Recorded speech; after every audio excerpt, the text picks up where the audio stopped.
Today's gonna be a good day. You want to know why?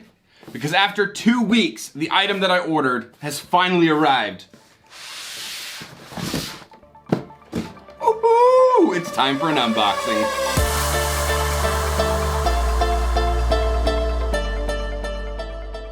What is going on, everybody, and welcome to another tech unbox video. I'm Aaron, and as you saw today, we are going to be unboxing the DJI Mavic Mini, as well as taking it out for a test drive and seeing how this thing functions. So with that being said, let's go ahead and just jump right to it. The kit that I got is the Fly More Combo Kit, which you can see here. It does have the extra batteries. It has the little compartment, it's got the battery charger, and it's got the prop guards. For only an extra $100 more, it makes way more sense to buy the Fly More Combo. You do end up spending more if you were to buy all of those parts individually. Again, it's got a 2.7K camera, as you can see right up here.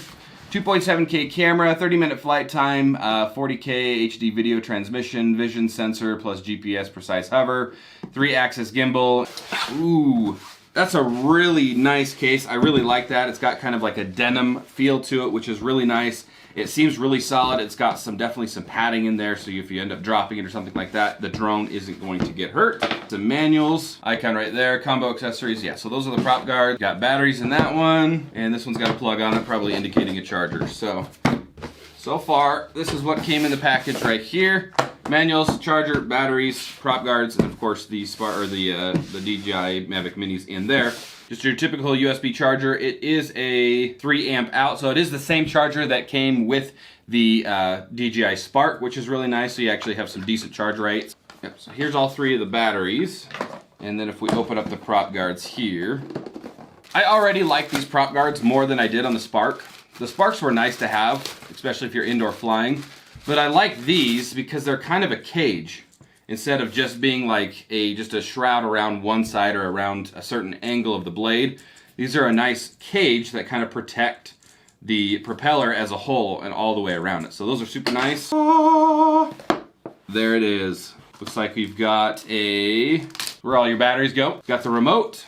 Just like that, your cell phone fits right in there. And then you've got the little joystick, which they clip right into the bottom, which is really nice to have. They didn't do that on the Spark. They were attached, and then you just go ahead and screw them in, and now you have a joystick set up in there. The Mini itself, look how small that thing is. That thing is tiny. Small. I thought the Spark was small, and it's virtually almost the same size, except a little bit smaller because it has the foldable propellers. So that's about everything that comes in the case. Aside from the prop guards, you've got everything that you need to get started and start flying. And then, of course, you just go download the app and actually get started. So that's the unboxing of the Mavic Mini. I'm excited to go through, try it out, give it some test flights, and see what kind of cool footage that we can pull off of this thing. Now, I knew this thing was going to be light, but it is light. And I mean like really, really light. Like you just feel like you're gonna break this thing because DJI had made it to where it's a 249 gram takeoff weight, making it to where you don't have to register with the FAA. But did I mention it was like really, really light?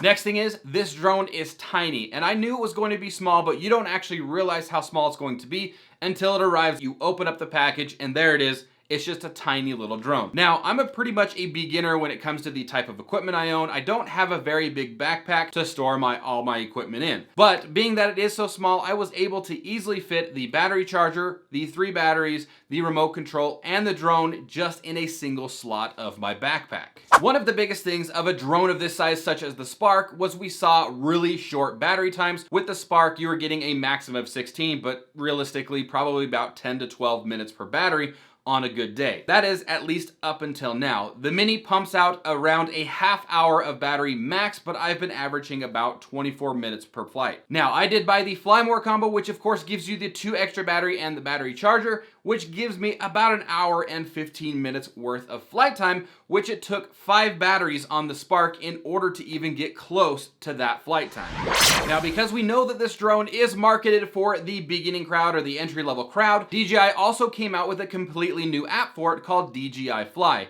This is more or less a streamlined or simplified version of the Go4 app, which is what we're normally using on the Spark or some of the other Mavic series drones. Being that it is simplified, it is extremely easy, and it's got a lot of beginner tutorials on there to allow them for easy connections, setup, and to get the drone up in the air. Now, of course, with it being so streamlined and simplified, there are some caveats to it that we'll kind of briefly discuss here towards the end of the video. Now, of course, the biggest question, and if you're anything like me, you want to know what the camera on this thing can do. We all know it's a 2.7K camera, but how does it look and how does it function? In 2.7K mode, you do have the option to flip between 25 and 30 frames per second. And if you bump it down into the 1080p realm, you have the option to go from 25 to 30 to 50 to 60 frames per second at both resolutions, recording at 40 megabits of bitrate. Now, of course, that is also paired with a 3-axis gimbal, which is a huge upgrade from the 2-axis gimbal that we saw on the DJI Spark. And even zipping around in sport mode,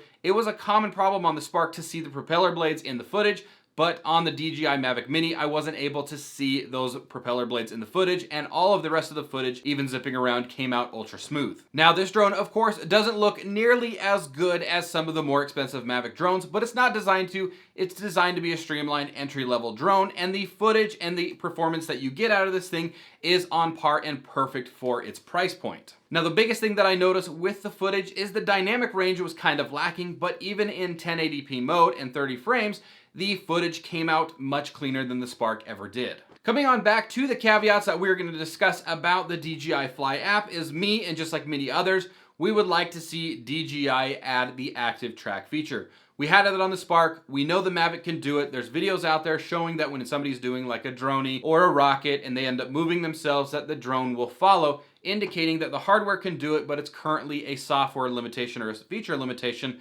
from DJI right now. It's also really silly that we can manually expose in photo mode, but we can't do it in video mode. But on the Spark, we could do it in video mode, so it'd be nice to see that DJI adds the ability to manually set your shutter speed and your exposure while in the video setting. However, right now you can go in the video and you can change over or underexpose your video on a very brief scale, but it would be nice to actually have a full manual exposure system. That is going to do it for today's video. Thank you so much for watching. I hope you guys found something useful out of this and it was helpful for you. If it did, be sure to give it a thumbs up. Subscribe to the channel if you're not already, and be sure to enable that bell icon in case you want to be notified of when we upload a future video. And on that note, we will see you all on the next one.